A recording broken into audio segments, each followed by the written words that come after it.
आपने थंबनेल पे बिल्कुल ठीक पढ़ा है। अगर आप सोना खरीदते जाते हैं तो आपको जो है वो सेल्स टैक्स देना पड़ेगा। अगर आप सोना बेचने जाते हैं तो आपको इनकम टैक्स भी देना पड़ेगा। ये सारा किस तरीके से एप्लीकेबल होगा, क्योंकि कानून बन चुका हुआ है, कानून एप्लीकेबल है और हर वो शख्स जो सोना खरीदता है या बेचता है उसको जो है वो सेल्स टैक्स भी देना पड़ेगा, इनकम टैक्स भी देना पड़ेगा। आज के इस इंपॉर्टेंट टॉपिक में मैं आपको सारी बातें डिटेल में बताऊंगा, क्योंकि जब से स्टेट बैंक ने इंटरेस्ट रेट को कम किया है और काइबर रेट के कम होने के साथ ही लोग सिर्फ दो चीजों में पैसा इन्वेस्ट करते हैं, या वो प्रॉपर्टी खरीदते हैं या वो सोना खरीदते हैं। अब अगर कोई शख्स जो है वो सोना खरीदने जाता है तो उसको सेल्स टैक्स जो है वो देना पड़ेगा, क्योंकि सेल्स टैक्स जो है वो 3% जो है वो एप्लीकेबल है। कि मिसाल के तौर पे अगर जो है वो आप 3 लाख रुपए का सोना जो है वो परचेज करते हैं तो उस पर 3% आपको सेल्स टैक्स देना पड़ेगा। ये जो सेल्स टैक्स है ये कस्टमर से जो है वो दुकानदार चार्ज करेगा।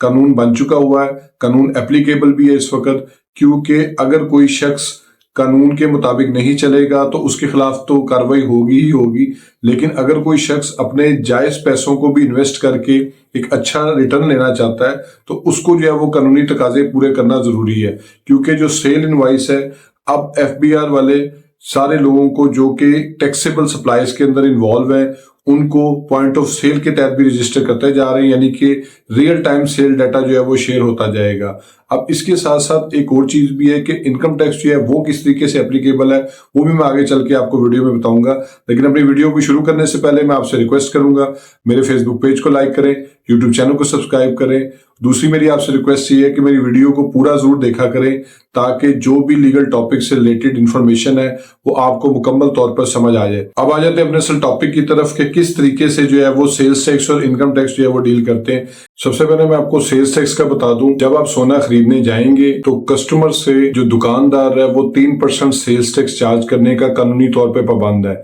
जिस तरह जीएसटी लगा हुआ है बाकी चीजों पे, किसी जगह पे 18% है और अगर आप पीआरए के अंडर आते हैं तो 16% है सर्विसेज के ऊपर। इस तरह की मुख्तलिफ जो है ना वो सेल्स टैक्स की मद में जो है वो टैक्सेस कलेक्ट किए जाते हैं गवर्नमेंट की तरफ से।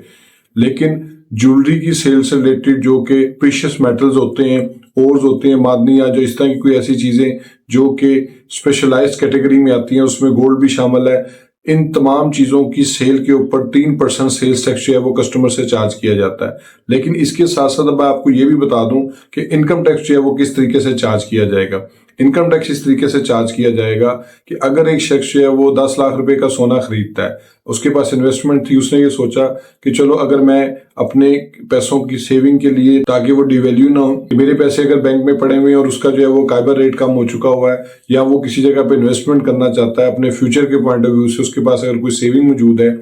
वो फर्ज कर लें कि वो 10 लाख रुपए का सोना जो है वो परचेज कर लेता है। अब अगर उसने सोना परचेज कर लिया और उसकी वैल्यू जो है वो 10 लाख रुपए है, अब उस सोने को वो रिटेन करता है 2 माह, 6 माह, 8 माह, 10 माह या 1 साल तक, या जितनी देर के लिए भी, कि सोने का रेट जो है वो बढ़ जाता है। अब अगर उसने मिसाल के तौर पे 2.5 लाख रुपए तोला के हिसाब से जो है वो सोना परचेज किया हुआ है और उसका जो है वो 4 तोले 10 लाख रुपए का बन रहा है, और बाद में जो है वो तोले का सोने का रेट जो है वो बढ़ जाता है, वो 3 लाख पे चला जाता है, 3.5 लाख पे चला जाता है, जितना भी ऊपर चला जाता है, तो उसका जो डिफरेंस है, यानी कि उसने 10 लाख का सोना लिया, उसको जरूरत पेश आई, उसने जो है वो उसको बेचने का फैसला किया और वो उसको बेचने के लिए मार्केट में जाता है और उसका वही सोना जो है वो 10 लाख के बजाय जो है वो 15 लाख रुपए में सेल आउट होता है। तो उस सूरत में ये होगा कि जो 5 लाख रुपए उसको अजाफी वसूल हुआ है वो उसकी इनकम कहलाएगी as per income tax ordinance 2021। अब यानी कि उसने उस 15 लाख के साथ साथ जो 5 लाख रुपया गेन हासिल की है, तो उस 5 लाख रुपए की हद तक उसको जो है वो इनकम टैक्स देना पड़ेगा,